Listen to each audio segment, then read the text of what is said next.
This is a Film Stories original podcast.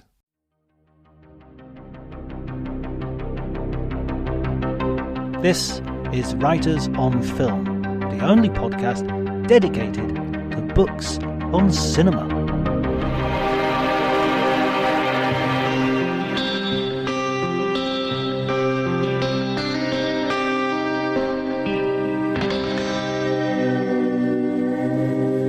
Hi everybody, my name's John Bleasdale. I'm a writer and film critic, and I'm doing one of these introductions. I haven't done one for a long time, partly because I've got a couple of things I'd like to say which are not to do with the podcast and today's episode per se, but also because I didn't feel that I really introduced my guests very well. So first of all, let me just give a little bit of housekeeping news. The podcast is going really, really well. We're getting lots of listeners, lots of downloads, and I'm very pleased about that. I've got loads of exciting guests coming up in the autumn. I've also been, as you might have seen from my social media, if you follow me on Blue Sky, or if we're friends on Facebook, or you follow my Instagram, Dr. John T, DRJONTY, then you might have seen that I've published a book called Darkness Visible, The Cinema of Jonathan Glazer. Please buy a copy if you want to, but please buy a copy even if you don't. It really helps out. Other news is that we have been listed in the top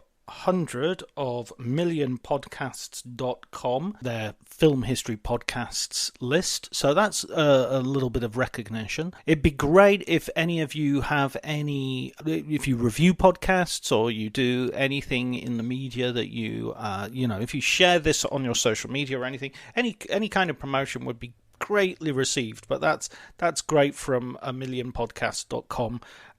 Which is, it's really good to have some sort of recognition out there, and hopefully get more listeners, and get more people reading these books and enjoying these wonderful books. Speaking of which, today's episode features superb guests. The book is called Making Monsters, Inside Stories from the Creators of Hollywood's Most Iconic Creatures, and is a follow-up to Masters of Makeup Effects, A Century of Practical Magic. These books are co-authored by Howard Berger and Marshall Julius. Howard is an award-winning prosthetic makeup artist. His credits hark back to Giorgio Romero's Day of the Dead and include the Walking Dead, Chronicles of Narnia, Scream, Sam Raimi movies. Just tons of his filmography is massive. Nominated for Hitchcock for the Academy Award. Won an Oscar for the Chronicles of Narnia, The Lion, the Witch, and the Wardrobe. Absolutely, a sterling expert, and someone who puts pen to paper with Marshall Julius. Marshall himself, a writer, author of Vintage Geek, and a self-confessed veteran nerd. So these are two high-caliber guests. Wonderful to have them on the show, and I just wanted to give them a little bit of a better introduction than I gave them when I was doing it live. So there'll be a little bit of repetition at the very beginning of the episode, but I'm sure you prefer that to me not giving them their due. Please remember, if you can, to spread the word about the podcast. Let everybody know about it, and I hope you enjoy the conversation.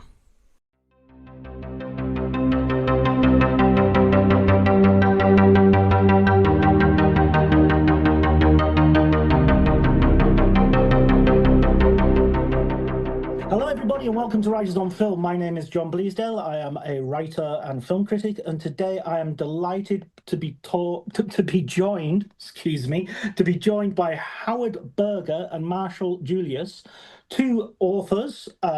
Marshall is a writer and entertainment journalist. Howard is a makeup specialist genius, I think we have every right to say, and who have written a new book, Making Monsters, about the definitive art of creating makeup effects and monsters in all their glory, an encyclopedic book, if you like, containing testimonies from some of the leading names in the industry. Thanks for joining me, guys. Sure. Thank you so much. Thanks for having us on. Yeah, thank you. So first of all, the question I really wanted to ask at the very beginning, or the sort of thing that surprised me when I first started reading your book, was how my own definition of monsters was actually quite narrow.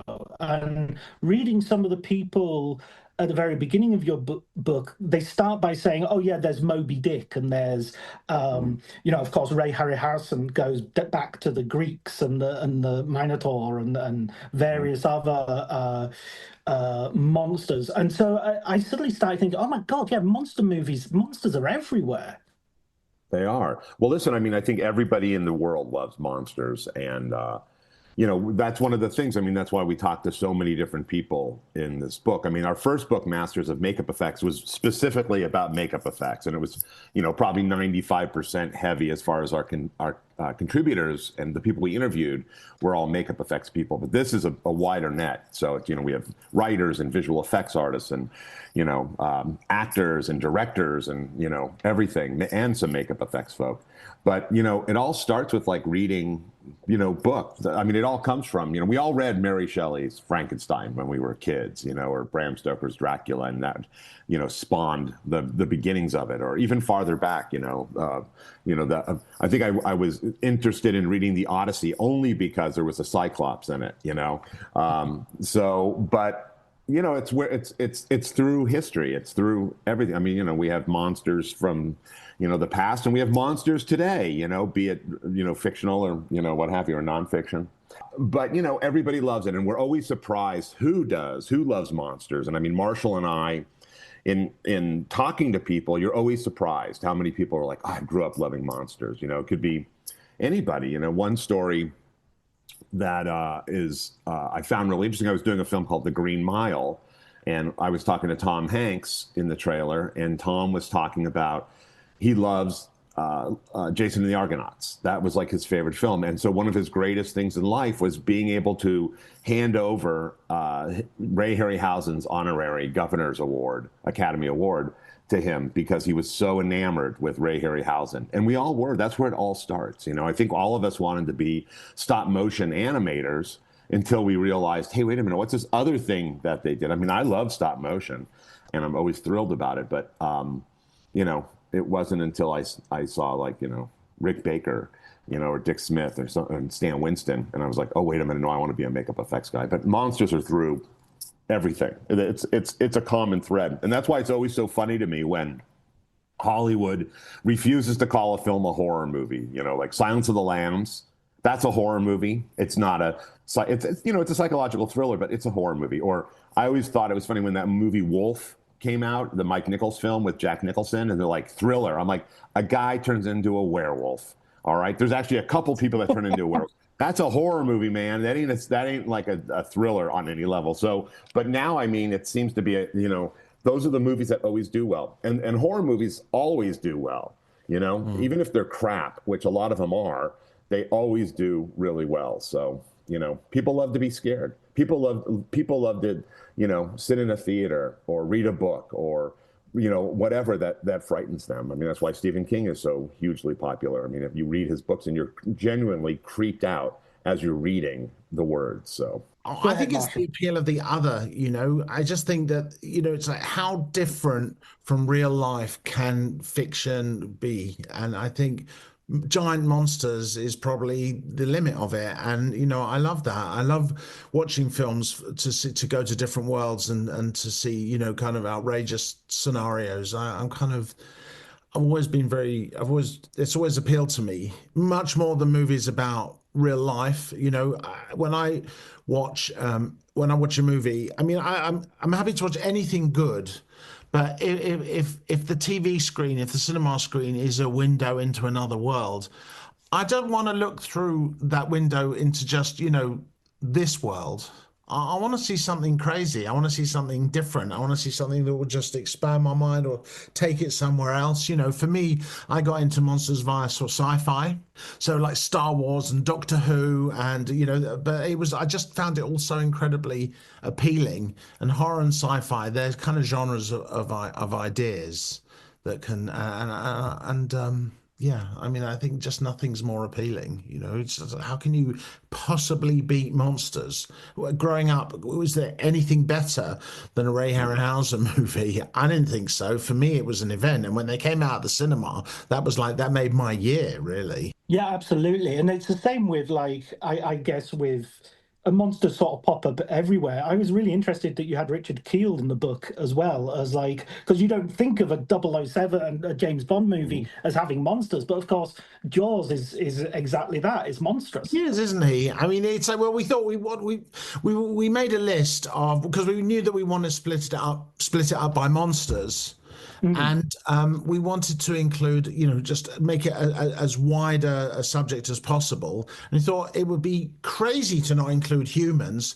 In most monster movies, humans are the villains. I mean, in Creature from the Black Lagoon, it's the humans that go hunting for this creature and want to put it in a museum that are the villains, really. In Frankenstein, it's Dr. Frankenstein. It's not the poor sad dumb bastard he builds. It's the human. It's the villagers with the pitchforks and the torches. I mean, humans, even in monster movies, are invariably the villains. And so I think henchmen are Nazis. I mean, how can you get more monstrous than a Nazi? Honestly, they're certainly not sympathetic. And when you're talking about how you broke down the book, so there's different chapters on each type of monster, with suitable puns being used to Yes. some of the chapters.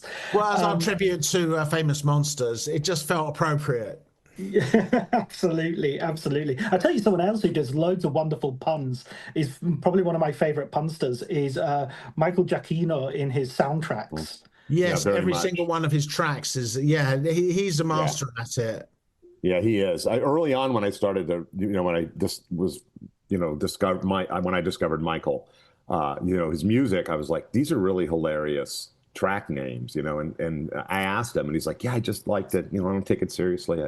Just kind of fun. I think Star Trek, the J.J. Abrams Star Trek was the first time I was like really looking at what the track names were. And I'm like, this is crazy shit. So, but he's a super cool guy. And that's the other thing too, like getting somebody like Michael, who is a massive, massive genre fan. I mean, the guy grew up dreaming of being a filmmaker and sci-fi, fantasy, horror. And Michael is obviously an extremely prolific composer. And it's interesting talking to composers, like we had Charles Bernstein and so many other composers and so forth. But talking to all these composers and Charles Fox, they now, because I say, so who do you think is the new John Williams? And everybody goes to Michael.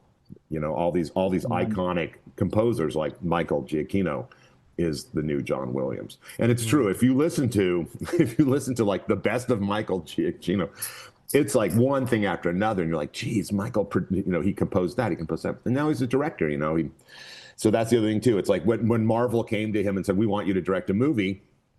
What do you want to do? Like Iron Man, this. He's like, no, I want to do Werewolf by Night because he loves monsters. And I think to me, even though I'm a little biased because I worked on it, I think that's the best Marvel movie. It's 48 minutes and it's super fun and it just gets to the point and it's just one cool thing after another. So, it's cool. But no, I think the pun thing, Marshall is really instrumental in that. That all stems from being a father. So a lot of those I think are like father jokes and puns because we're both corny buggers. And I can't resist a pun, nor do I try. Although I mean, these are the jokes that I've been making since I was younger, but now they call them dad jokes. I don't know. I mean, they never we've been saying it forever. Dad jokes when I was 20, but now suddenly they're dad jokes. It's we were saying all this before we were dads, Yeah, Alfred Hitchcock said the pun is the highest form of literature. I don't disagree. when you hit on a good pun, it's like when it's just there's nothing better. You can do rubbishy puns. It's like when people say sarcasm is the lowest form of wit. It's not if it's done properly, No, I use that as a tool every day. on set. It's sarcasm. It's the only way to really get your point across without making somebody really cry. So, but we spent a good couple of days coming up with puns. It was like if this is a sort of famous monsters sort of esque project, it's like we can't not have our titles being puns. And actually, a lot of people have talked about it and kind of commented on it. So that's very gratifying. You know, when you have a crazy idea and it works out, people like it, people get a kick out of it. You know, it's like. And it's spreading dad jokes out into the world, isn't it? What could be better than that? Monsters and dad jokes. So to go back to the way you've sort of defined the monsters and you've categorized them and you've broken them up, did you have like, is there a sort of definition that you think includes all those monsters? Is there some sort of key things that a monster has to have to make it a monster? That's a good question. That's a very good question. I mean, I think you can't say they're all evil or the bad guys. So I don't think so at all. I think, I mean, whenever I think of monsters, I think, my mind goes to Creature from the Black Lagoon and Godzilla and, and they're really kind of victims of circumstance, So I think the thing is that people that love monsters are kind of the oddballs anyhow. It's kind of the odd men and women out.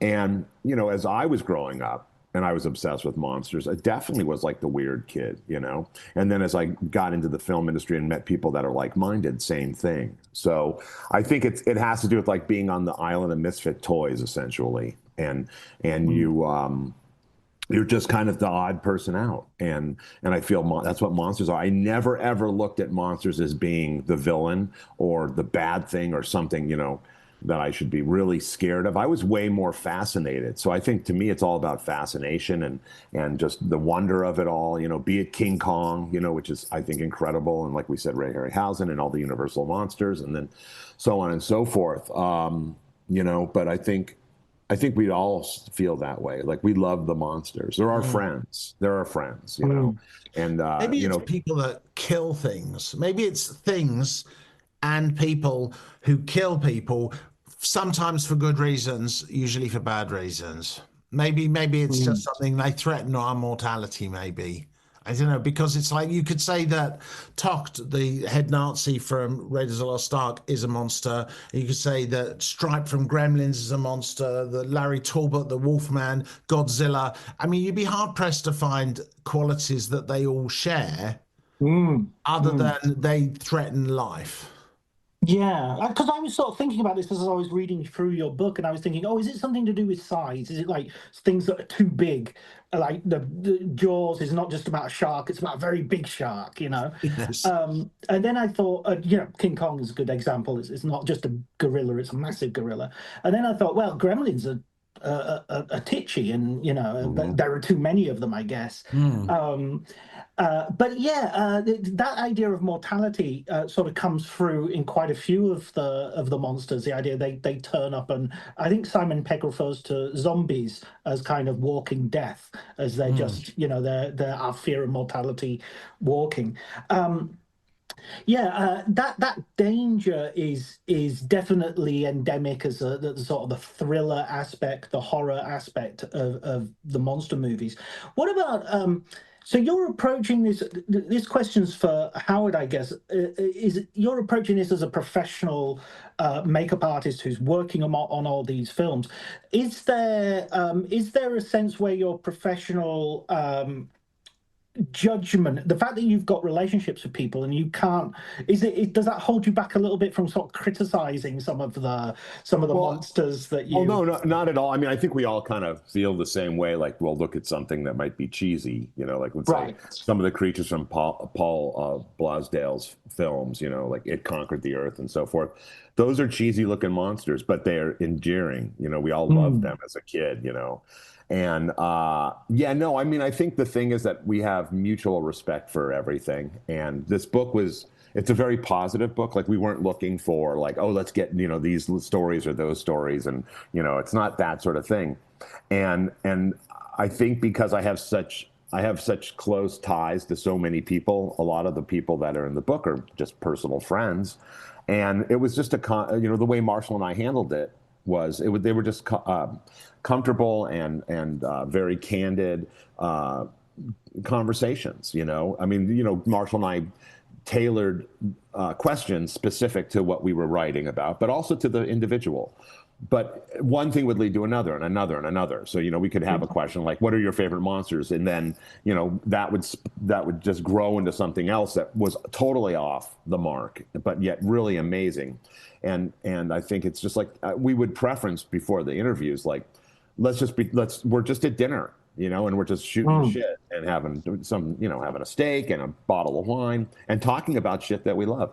So, that was really it, and making everybody feel comfortable. And listen, we're both very good conversationalists, Marshall and I, and people felt very confident. And we didn't have a lot of repeat people in this book, but the ones that we did already knew Marshall, which was great, and have a relationship with him, a friendship with him. So it was fun. I mean, we loved it. And the thing is, like with the first book, we took the opportunity to do it during the pandemic, so nobody was working. Right. And then the second book, we took the opportunity during the actors and writers strike because nobody was working.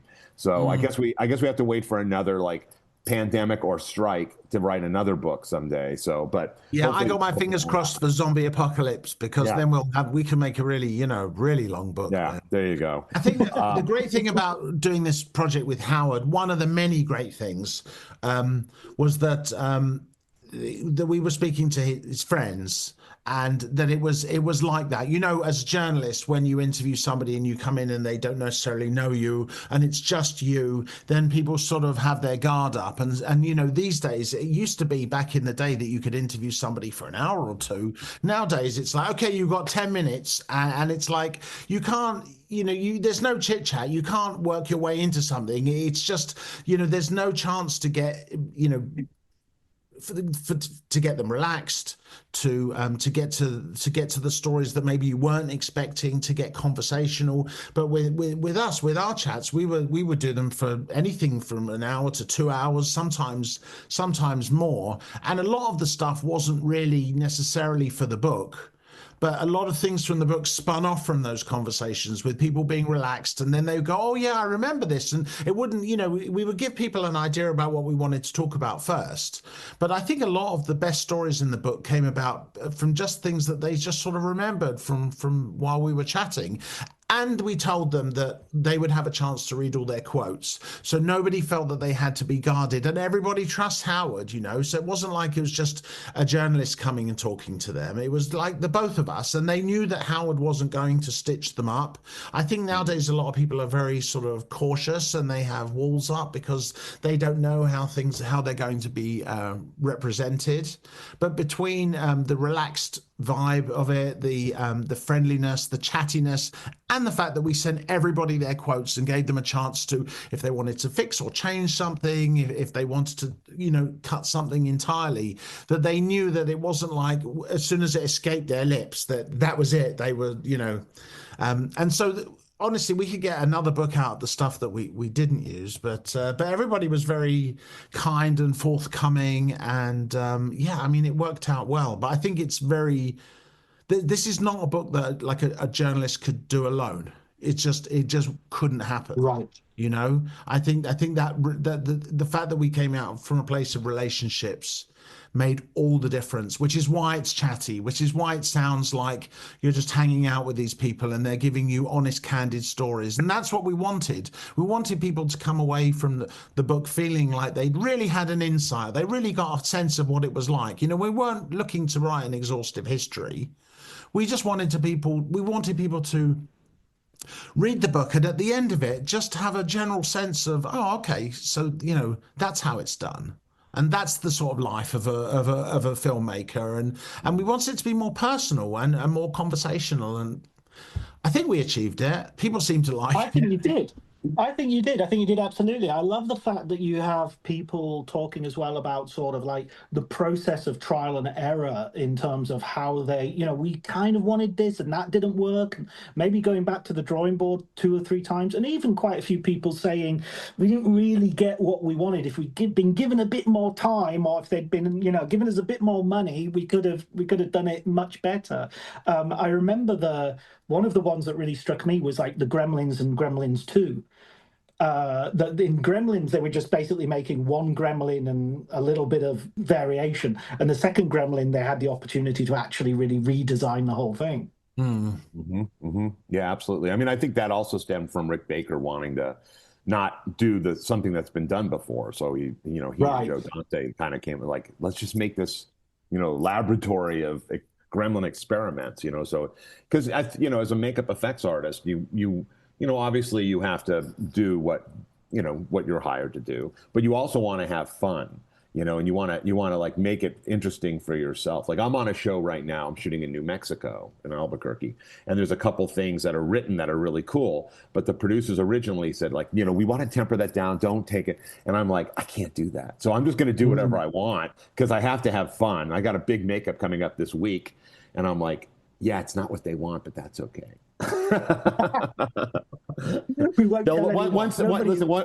Once they see it, they're going to be like, "Oh my God, we're so glad you did that because it's super cool." Even if they don't show it, I'm good. At least I know I did something fun. But I mean, I think for all of us that are creative, of course, we don't want to just do the norm and like, okay, yeah, right, thank you for the paycheck, and here it is. Everybody's super invested in everything they do. And listen, we don't know what's going to end up. We don't ever know if a film's going to be good or bad. We hope it's going to be great. Sometimes, you'll have films that are so much fun to work on and they're so hard to watch afterwards. And then there's the reverse. You work on films and you're like, this is going to be the worst piece of crap ever. And it turns out really, really good. So, everybody has those. I'm sure, you hear all these stories like, let's take the Howling, which was like, had no money, no time, poor Joe Dante. And they didn't even have werewolves, I mean, it was a werewolf movie, but they couldn't afford it until, Joe shot the movie and had hope and like, we're going to get werewolves in here at some point. And then got Rob Bottin to, do some additional stuff during like post, which made the movie incredible. It's like one of my all-time favorite horror movies. So it's always interesting to see how things develop, So you get the script and you're sort of leafing through it at the very beginning and just looking for where are the bits that I can really go to. Yeah, I mean, it's like when you get it, with all of us, we read a script and get the flavor of it, and like, okay, cool. And you basically break it down and you're like, okay, well, there's this is neat. And you go to the table with great ideas. Sometimes they stick to the wall and sometimes they don't. And that's okay, because that's what the collaboration is. I might have very different ideas than the director does, and then we'll do it the way the director wants, and it might be better. You're like, oh yeah, I really didn't see it that way. So I mean, I think we all are that way, and that comes across. I feel like everybody talking about things in the book, like Phil Tippett talking about working on Star Wars, or Rick Baker, talking about that, or talking about working on King Kong. You have great. You have high expectations, and sometimes it works, and then sometimes your expectations are so low. There's like a story Rob Bottin told when he was working for Rick Baker on Star Wars, and he's like, this is going to be junk. And some guy came over and sat next to him, and it's like, so what do you think? He's like, I don't get this movie. It's like, there's aliens in a bar, and I don't know. It turned out he was sitting next to George Lucas, telling George Lucas he wasn't quite sure what the hell they were making. So, again, who knows? And listen, regarding Star Wars, which of course is a huge influence to both Marshall and myself. I mean, it's my all-time fave and inspiration. That I can't imagine like what it was like for Lucas to try to sell this movie and make it, and it just wasn't happening, because that back then that's when they would all get together, like De Palma and Scorsese and Spielberg and Coppola, and watch and criticize, and it's like, man, you must be like you respect what your friends are saying, but you're also kind of gutted. Like they're, De Palma telling you like, I don't know what the hell's going on. You need to have something explain what the hell we're watching in the beginning of the movie, So yeah, it's always interesting. And I think it's super important for collaboration. When I'm working and I have my crew, I don't know all the answers. So I always ask like, hey guys, what do you think about this? Or what do you you see this a little bit differently? Ultimately it's my decision. And I'll take the success or the failure, but it's great to always have collaboration, which is what filmmaking is about, So, same as this book, same as Marshall and I would ping pong nonstop every single morning at 4 a.m. because I was in LA and Marshall's in the UK. And once we started to get, started writing it in pages and all that, it's every morning we would be on there going through like, what can we use? What can we work? So, I mean, luckily Marshall is a super wordsmith and great at all this. And he really, really put all that together, and it just flows. In both books, it flows so well. And yeah, it's great. I mean, it's a great partnership that Marshall and I have. And that's why both these books are, one, we're very happy with. Listen, if it was crap, we'd go, don't buy this book. It's crap. But they're really good books, man. They're really good books, and they're super fun, and they're easy to read, which is also part of our intention. I know I've said this before. And they look beautiful. They look beautiful. Yeah. The pictures are gorgeous. We were very, very, Marshall and I were really, really, like, we bullied the publishing company well back. And we did. And our poor editor, Ross Hamilton, because there were specifics. It could not look like, so many books come out now that are self-published, and God love them, but they are so low quality. They look like they're printed on toilet paper. Yeah, no offense to those books, but they're not. No, but it's unfortunate because so much effort is put into it, but they didn't get a publishing deal, and they're I'll just put it out on Amazon, whatever, publishing. Print on demand. It just looks and and we were like, we're not doing that. We want this quality. We want this quality. We were real specific about everything, and then also because most of us, including myself, have dyslexia and learning disabilities and reading disabilities. It was very important for us to make sure the book was easy to read. Like, I don't like books that are crammed with like this little print. You can't follow it if you have a learning disability. So we made sure it was a very specific font in the way it was spaced out. And there's a lot of visuals intermixed, opposed to like pages, and then, 3 pages of photos and then, text. Mm-hmm. That's just unpleasant to read. So we were really trying to make a book that everybody could look at. I mean, I hear, children are looking through the books, and like, they love it. They love the visual aspect of it. And, I think another thing about the book is that, about both books, it takes the fear away from children. Children, when you take the horror out of the context, that really makes a difference. It's something my wife said last night. My wife, Miriam, we were talking about it. And she's like, when you take it out of the context, it's not scary anymore. It's fascinating. And I'm like, 100%. So that was also it, like, take it out. And I mean, I have small children that are looking at the book, and they love it. They love it because of the visual aspect of it, and just seeing all these cool photos. So yeah, we're just kids love horror. Kids love monsters. When I was a kid, I didn't start reading superhero comics till I was in my 20s. When I was growing up, I only read horror comics. I was just completely fascinated by it. I used to read all the DC horror comics and the Charlton horror comics, and all the creepy and eerie and anything British, Scream, anything that would come out that had monsters in it. I think it's just incredibly appealing. People think, oh no, you got to protect the kids from it. It's like, no, screw that. It's like, as adults, we get frightened. Kids are like, bring it on, They're like, they love it, except for the few that have obviously lifetime psychological problems from it. But it's, you can't make an omelet without breaking a few eggs, That's true. That's a price worth paying. Yeah, I think so. I think there's one of the other things that I got from reading the book, and this is partly to do with how you sort of break it down and everything, is the sort of like, there are trends that go through monsters. There are sometimes, like a few years ago, there was this huge zombie apocalypse moment where everything was zombies, from 28 Days Later to the Day of the Dead remake, and the Walking Dead, obviously, that you worked on, Howard. And it seems to maybe coming back, because we've got 28 years later. It's just out this year, and another two or three films to follow, I think. Frankenstein has just come out, Frankenstein is probably one of those which is the least used, I feel, of those big monsters. Dracula, there seems to be one every 25 minutes, but Frankenstein is more like, there's a couple of decades between this and Kenneth Branagh. I think of Frankenstein more like a zombie. It's more like a sort of educated zombie sort of story, in a way, bringing the dead back to life. Oh, that's interesting, yeah. If I had to put them in a category, And I think that, zombie in the 70s and the 80s, there were very, very few zombie films, and it felt like a very underserved genre. But when something came around, it was always very exciting. I think the market is pretty saturated with zombies, and the people are looking for something else. I think at the moment, if you look at the monster movies coming out and being made, I think we're up for a phase of werewolves next. I think there's going to be there haven't been any great werewolf classics recently, but I have started noticing a lot more werewolf movies. Right. Well, like Robert Eggers is doing a werewolf. Yeah. So, there's kind of lots of that stuff, and you got there's just I think that there'll always be a kind of a monster in vogue, definitely. And absolutely, and it's cyclic. You'll see it. It's like, you're right.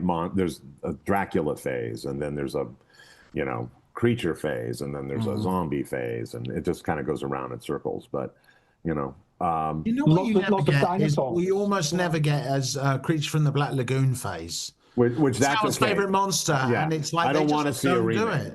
Yeah, that's okay. Leave it alone. Just re-release it. Re-release the Universal movie. I'm good with that. I'm so fearful of a remake of that film. I can't tell you, but it's so great. But I think that's a possible thing.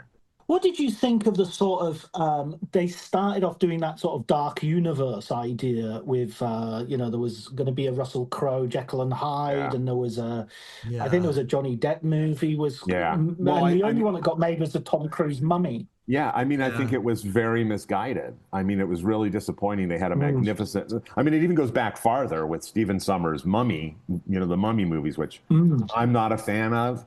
But, and then Van Helsing, which could have been incredible. It really, oh boy, talk about missing the mark, sadly. And great stuff, creature-wise from Greg Canham and his crew. But yeah, total... really strange. It's like, here's your greatest, IP, and you screw it up over and over again. I don't know. Just tell the simple story. It's kind of the same way I feel about American Godzilla films. I think they're dreadful. And the greatest Godzilla movie, Godzilla -1, that Takashi did, and who's in the book as well. And that movie is fantastic because it's a beautiful story. And it just happens to have Godzilla in it. They're missing the mark. They don't get it. It's like, just tell the story. It doesn't need to be that complicated about this, this, and this, and this. It's a giant monster. All right, there you go. So the Dark Universe movies were more like adventure films, weren't they? They weren't scary, and it's like, it's just the Mummy was a Tom Cruise movie, which there's nothing intrinsically wrong with that. I love a good Tom Cruise movie if it's like Mission Impossible or Maverick, but it's like put him in the Mummy, and it's like it's not going to be about the Mummy anymore, and I want it to sort of be about the Mummy. For me, people think about that incredible makeup of Boris Karloff in all the wrappings, and that's literally just at the very beginning of the Mummy. It's like he was in that makeup one day. And it's so powerful that 100 years later, it's still what we think of as almost 100 years later. It's still how we think of it as that's what the Mummy is, and that's what the Mummy looks like. And mainly, he's the with the dry skin. Yeah, Ardith Bay. Yeah, when he's Ardith Bay. That makeup is also amazing, but it's mysterious and foreboding, and it's a proper monster movie. It's not Indiana Jones with mummies. Yeah, that's similar to Silence of the Lambs. Anthony Hopkins is in that film for 10-15 minutes, and he wins an Oscar because he just burns through that whole film as an amazing monster. I rewatched that recently, and I thought Ted Levin's character, Buffalo Bill, is actually terrifying as well. I think that he gets underrated because Hopkins is so good, but Levine is just amazing. Yeah, it's a great movie. That's a great movie. So love it. And Howard's right. It's like people say, it's a crime thriller. It's like, it's a crime thriller about a guy who keeps a storage cabinet full of, pickled heads and stuff. Yeah. It's like a guy dancing around with, a suit that he's making of human skin. It's like, so tell me how that isn't a horror film. Yeah, exactly. He has a dungeon. Yeah, it literally, the whole finale takes place in the dark. That's a horror movie. If that's not a horror movie, I don't know what a horror movie is. Right. But I think now Hollywood realizes there's great profit. Obviously, there's always been profit in horror. And thrillers and all that. And now it's like you see a lot of the stuff with like Weapons coming out, which I don't know if I classify that as a horror movie, but is being classified as a horror film and doing very well. And it's one film after another. With the horror's the only genre that you don't need stars as well. You don't need stars in horror. You're not going to see the movie because so and so's in it or what have you.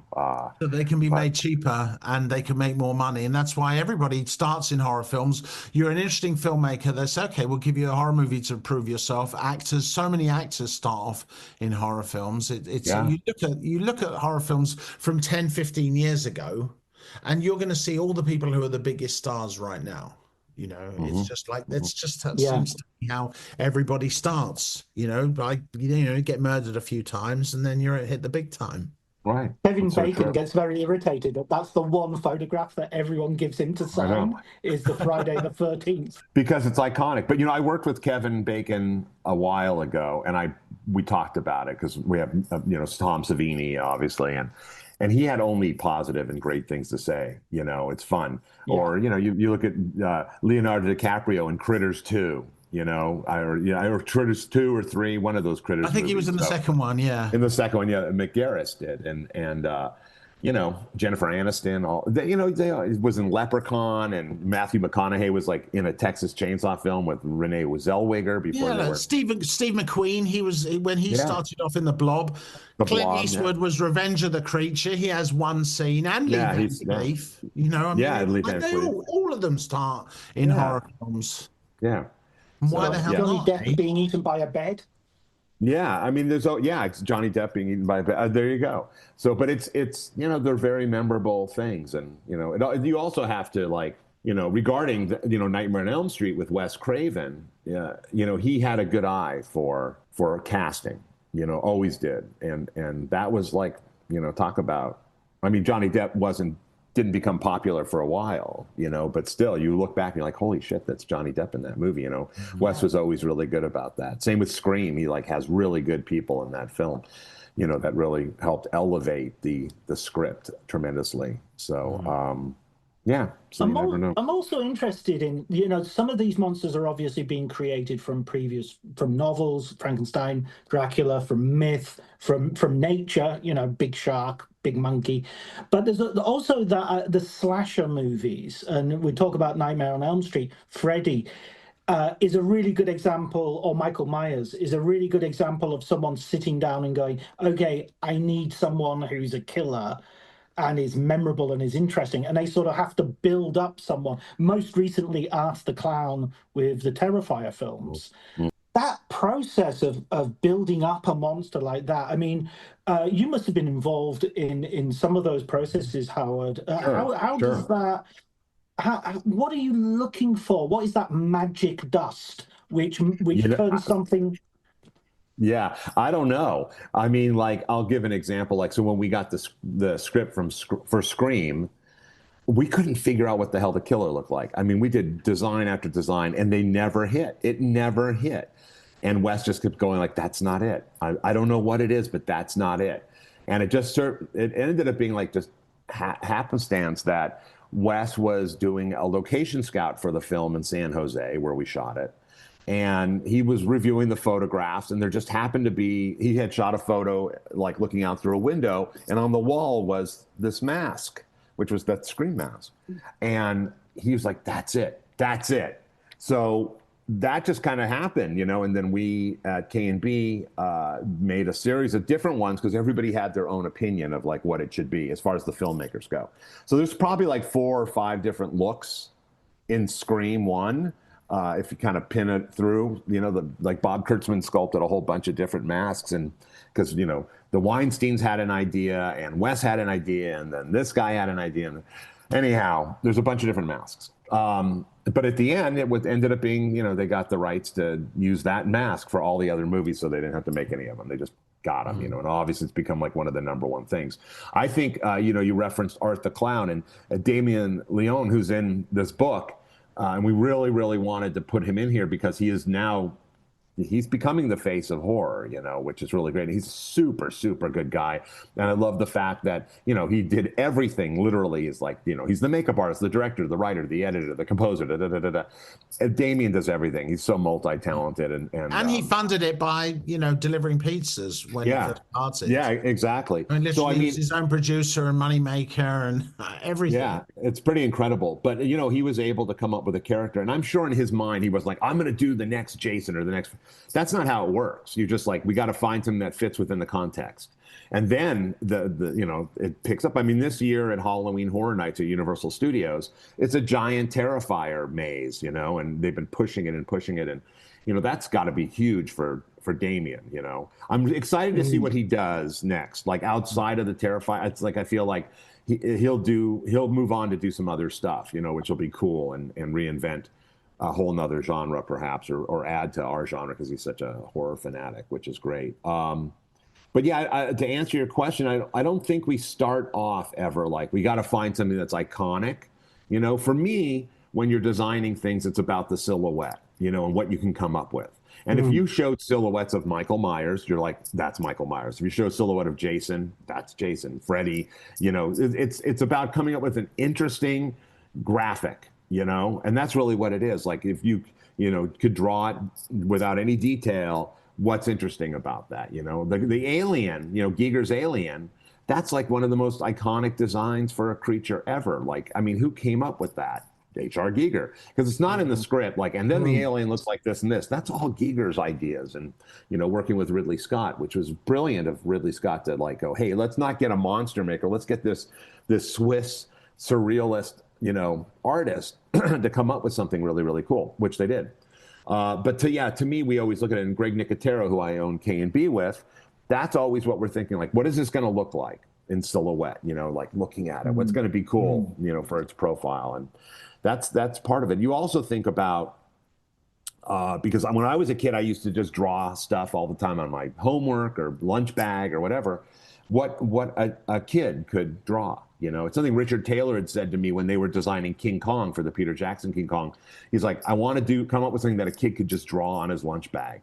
Like, that's Kong, and that was part of the design process for Richard, to kind of come up with a cool design for Kong for Peter Jackson. I think that silhouette always says that everybody says as well. Howard always says that everybody always asks for Alien and Jaws, but different, right? That's, Yeah, that's always like the gag. Like, what we wanted something that's like Alien, Jaws, but different. So, John, what were you saying?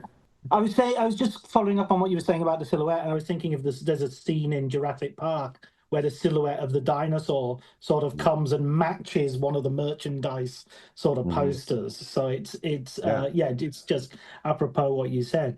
I mean, in terms of I want Alien, I want Jason, but better. Oh yeah, that happens all the time. Yeah, that happens all the time. Having said that, you've already mentioned, Howard, your sort of one of your favorite monsters, the creature from the Black Lagoon. What other ones would you sort of point to as being your favorites, and why? What would you stipulate? That's why I love that particular monster. Well, I love Godzilla. I just think Godzilla is cool. I love his size. I just love this giant reptile thing. Something about Godzilla I really, really love. I love those big giant monsters. I like stuff that has a lot of texture to it. I mean, I love the Frankenstein monster. I love. Have you seen the new Guillermo del Toro film? I have not seen it. It's not here in the States yet. Right. And I saw it in Venice at the festival. Oh, I'm super excited to see it. I made sure I saw Guillermo in July, and I said, I'm really excited to see it. He's like, oh, do you want to see the monster? I'm like, no, I do not want to see the monster. Let me see it in the context. Please don't show me anything from the movie. And I'm sure it's going to be great. So I'm very excited to see it. I love Guillermo. I love Guillermo's movies. I think he's talk about a guy who loves the genre. Exactly. So I'm very excited to see what Mike Hill, who created the makeup for that show, what he comes up with. So I'm excited to see it. But yeah, no, I love everything. As a kid, I was pretending I was Dracula. I pretended I was King Kong. I was Godzilla. I was Creature in the Black Lagoon. I just was obsession. And then with the Aurora monster models, my parents would buy me those from time to time, and it was just inundated. And I was lucky to have parents who encouraged my love for that and stomping around or wearing a vampire cape through the neighborhood at like 5 years old and stuff like that. I mean, Marshall has some, his mother was very encouraging to him as well, like really, even down to paintings for Marshall to have in his room of things he loved, which I think that's pretty spectacular. Like your mother realizes how much it means to you and is willing to like do a piece of artwork for you that you can hang in your room. Oh yeah, my mum was a huge movie nerd before there was even that sort of phrase existed, and so she trained me up from the year dot. But I mean, she liked everything. Same question, Marshall. Same question. What's your favorite sort of monsters, and why? What appeals to you about them? Well, I mean, the first monster that I probably fell in love with was King Kong, and I love King Kong because I think he's a wonderful character, completely screwed over by humans, completely innocent. He did not ask. He was very happy living in the jungle, having the occasional sacrifice, fighting dinosaurs. And he was absolutely, the king of the jungle and having a lovely time. Then this blonde comes in the jungle, confuses him. He's not sure what's going on. Then they gas him. And, don't get me started about, I mean, they were going to film him, right? And then somehow they found the room in the hold of this little ship to contain him for the months it must have took to get back. But that's a whole other thing. I love the mystery of King Kong. For me, it's not just about the monster. It's about the world that it's in. And I find no world more appealing than the world of King Kong. Everything, the long ocean voyages, the fog, the mystery, the local natives. I mean, it's got dinosaur fights. It's like it's got everything. And then they put him in New York, and of course he's going to go mad. Everybody went crazy in New York the first time. So right. It's like, it's not really his fault. He's curious. All these things trundling towards him, they look like boxes of candy. Of course he's going to pull the train off and see, try and get the last treat out. It makes sense.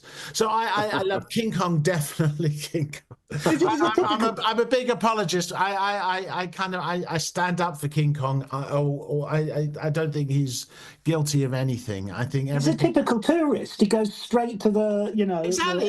He wants to go to all the sites. He wants to see everything. He wants to try all the new food. It just the new food is just like a bunch of screaming white people, but that's fair enough. It's like I've not tried that before. It's like eat those. So for me, I think King Kong definitely, and coming from a sort of sci-fi fan, all the creatures in Star Wars just absolutely kind of fascinated me. The cantina sequence, oh my god, so completely mind-blowing. It's like I said, it's the other, and you don't get more other than that. And Star Trek, I even like the Doctor Who creatures, even though they look like three cardboard boxes glued together. It's like, oh my god, it's a lunchbox coming to kill me. But somehow, they played it straight. They believed it in the show, so I believed it. They sell it. Yeah. But I also like really stupid monster movies. I like Night of the Lepus. It's like, I'm totally here for Giant Bunnies or The Ants of Lakeside Manor. It's like, because a monster doesn't have to be just like, one ant is not a monster, but a billion ants is a monster. I mean, then it's a monster movie, and it's, so anything like that. The Swarm. Really, anything where people are just being terrorized by stuff, I kind of dig it, really. I went to see Star Wars when it first came out of the cinema. It didn't get to the UK until it didn't get to the north of England until 78. Yeah. And I remember being terrified of Darth Vader. I remember Darth Vader for me is like the monster of just the fact that he could pick somebody up, and that to a child's mind was like, how can you pick someone up by their throat and strangle them like that? And he could choke you across the room. Yeah, that to me that was less frightening than the picking someone up and throwing them against the wall. That was like much more. I don't know. That just seemed much more real. Phil Tippett, as well, you had mentioned earlier. I interviewed him for his film Mad God that he did a few years ago in Locarno. He premiered it, and now there's a genius in the world of makeup effects and special effects and visual effects. Yeah, how lucky we were to interview him. I just, I think one of the great things about Monster Kids, Makeup Monster filmmakers, is that they're the least jaded members of the film community that I know. It's like everybody that we spoke to, virtually everybody, is still so excited about monsters and creatures and what their friends are doing and what they're doing. And I just kind of love that enthusiasm. And I mean, Phil Tippett is like, he keeps at it. He's always like pushing himself and doing these crazy things and that take forever. And it's like, you just gotta love him. We were interviewing him, and it was like, I just had to pinch myself. Not like and this was after we did like 70 interviews for the first book, 80 for this one. So it's like, a lot of people might think, okay, it's, interview 124, let's just do it. But it's like, you have to say, this is the guy who did, Holochess in Star Wars. This is the guy that did the AT-ATs in Empire. This is, it's like, I'm just looking at him thinking that he made my childhood. There's so much of the things that I absolutely love and that changed me. It just sounds pretentious, but I mean, I feel like these movies like changed me on a genetic level. This is like, or at least they were kind of the thing that I saw. It was like, okay, this is who I am. This is what I love, and these are my people. And to actually include people like that in the book. I mean, I know it's a bit off topic, but I mean, we interviewed Joe Dante, for God's sake, Rick Baker. I mean, you can't. When I was growing up, Joe Dante, John Landis, these are the people that shaped my, my dreams and the things that I was obsessed with. So it was like to actually be able to create books where we're speaking directly to them and hearing about all their kind of reminiscences was kind of like mind-blowing, really. Celebrating their work. Yeah, really. I know, by the way, just extra points for the posters as well, and the people who are designing the posters that you put in there. Just again, another part of the cinematic world which I adore, just extends beyond the films themselves. We were lucky. Well, Graham, we interviewed for the first book, and it was like when we were making a list of people that we wanted to speak to for the second one, it's like we have to speak to Graham. It's like he designed the poster for the Evil Dead, and for a lot of people, especially pre-internet, the posters are our first taste of a monster, our first sense of the film and stuff. And they're the things that we stare at on the underground stations. They're the things on the bus stops when we're waiting. It's like those are the things we put on our bedroom walls. We spend a lot more time with those than we do the actual movies. But I mean, sometimes there wouldn't even be trailers on television for a lot of these films, and so the only thing I saw of The Howling was the poster, and that was the only thing I saw before I went in to see the film at a very young age. Too young, it has to be said. I'm not too young. It's all good. But look what it's done to me. I'm one of the rare examples which have been mentally scarred. I know you have to go soon, Howard, so I'm going to give you the last question before we wrap up, and that is, you've got an opportunity to talk to all these people and talk about people who maybe you didn't get the opportunity to talk to because they're no longer with us. But who are your personal inspirations in terms of getting you into this work and also continuing, that excitement that drives you on? So it can be someone from the past, it can be somebody even contemporary, or it can be a mix. Yeah. No, listen, the world of Universal monsters was a big, gigantic thing for me, and my father was he was a cinephile as well, and he really encouraged me more than anybody to do this, and not so much as a monster maker, but as just being in the industry. And he was in the industry as a sound engineer. But I think as far as filmic people go, cinematic people, John Chambers was a huge influence. Looking at the pages of Famous Monsters as a little kid and seeing this big guy running foam latex with a cigarette in his mouth that had 4 inches of ash hanging off of it. At that point, I'm like, I wonder if I do this, if I have to learn how to smoke, because I'd always see photos of all these guys smoking, in the makeup trailer or whatever. Like my buddy Eddie Enriquez had a pipe. He's doing Richard Basehart's makeup from, Island of Dr. Moreau with a pipe. And I'm like, they all seem to be smoking. Wow, it's crazy. That's funny how times have changed. Ray Harryhausen, massive. And Rick Baker, Rick Baker was like, I still idolize Rick Baker. I always will. I think the world of him. I think he's so magnificent on every level. But I'm really inspired by what people are doing today. I love my friends, see what my friends are doing. I find it really cool, and that keeps me going. I just like everything, I'm really inspired by what's going on today and seeing all these different things that people are doing. But it all goes back to, watching movies with my dad, with Vincent Price, or with, like Jack Arnold movies or anything. It's just all movies. But see, I'm not just a horror fanatic. I love horror. I love all movies. Like, I'm obsessed with all films. Like, one of my favorite filmmakers is Hal Ashby, who never made a horror movie. But I just love movies. Steven Spielberg. Jaws blew me away, and here we are 50 years later, still celebrating it. The movie re-released, made a ton of money. A film that's 50 years old, which proves something, which I think is pretty fantastic, and proves that if the movie is great, it will always be great and will make money. So I encourage studios actually to keep re-releasing films to the general public, not make them so boutique. And man, oh man, they're going to see some revenue, because people love to go back and see films they know are good, are great films, because we roll the dice nowadays. Every time we go to the movie theater, it can end up costing you, between $50 to $100. And that's a lot to ask when, you don't pay, it doesn't pay through.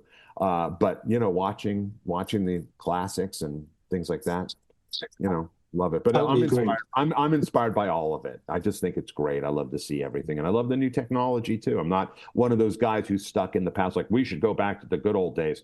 There are certain aspects of that, sure, but I'm excited about what's moving forward and how technology is being utilized. And, but it's all about what's on the page.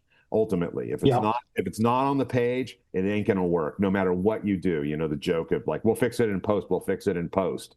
I was on real quick. I was on a Seth Rogen movie, and we were talking about the Green Hornet, and he's like, "Yeah, man, that's all they kept saying. Oh, that we'll fix that in post. That joke wasn't funny. We'll fix it in post." He's like, "That's not the right answer. Like, you got to figure it out. Make sure it works on paper." And it's true. If it's not on paper, there's no way it's going to work. Marshall, similar question. For me, Ray Harryhausen was a huge influence. He was the first filmmaker that I was aware of, as a small child. That's the first person that I kind of realized that did that. It didn't make it any less magical. The thought of one person beavering away in his home studio for months on one sequence. It's like, the dedication and the imagination, the fact that he made those creatures, the fact that he was fascinated with history and mythology, and that he used that to inspire him to make all these amazing creatures that introduced those worlds to us as kids and made them so thrilling. And I just couldn't get enough of it.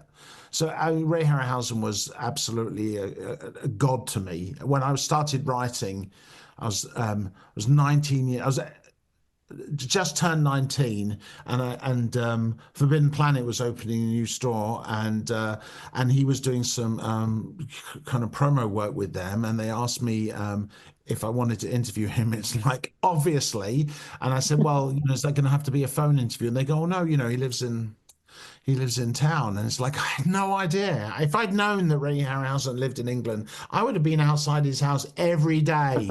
Hey, Ray, adopt me, adopt me. But as it was, I went. I didn't want to leave. I mean, the guy was just absolutely just a God to me.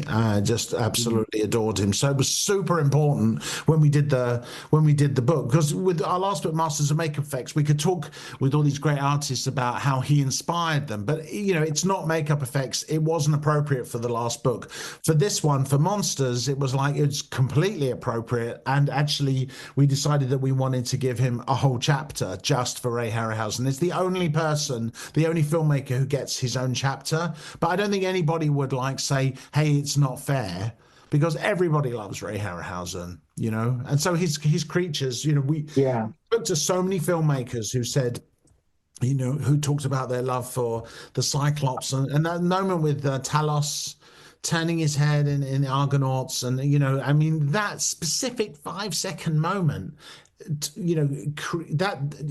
what inspired Chris Walas. So that moment, it's like, when he's doing it, the few days that he spent doing that movement, it's like, because of that, we got Gremlins, and we got everything else that Chris Walas says. We got The Fly, and it's like, one thing kind of comes from another. So for me, it was definitely Ray Harryhausen's. Just he's always been my hero, really. Mm-hmm. Yeah, that's like the godfather of the book in some ways. It's sort of his influence goes or stretches its tentacles, to use. Oh, very much so. And he was a huge monster kid. He saw King Kong when he was small. So the movie that he loved most of all when he was small was the movie that I loved most of all when I was small. It's like I mean, I just felt like I got him, and I kind of related to him. I understood. I mean, I could never do what he did, but I've tried to have everybody has a little go at trying to do stop motion at some point or another, and the patience that you have to have. I mean, it's like it's supernatural, the things that he did, and the fact that he managed to actually give them characters and ticks and personalities. I mean, it's like nobody's like him. No. I mean, if there's anybody like Ray's Phil Tippett. Right. Yes. Yeah. Another.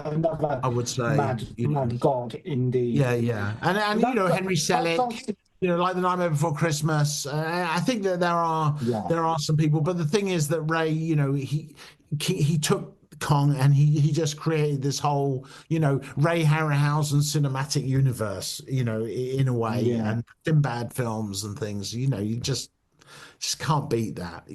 Can't beat it. Amazing. Well, listen, guys, thank you so much for talking to me. Sure. Making Monsters, I will put a link in the show notes so people can click on that and find where it is sold, although I imagine it will be out everywhere by the time this drops. Thank you once again, Howard, and thank you, Marshall. Sure. Thank you. You're welcome. Thank you so much for having us on.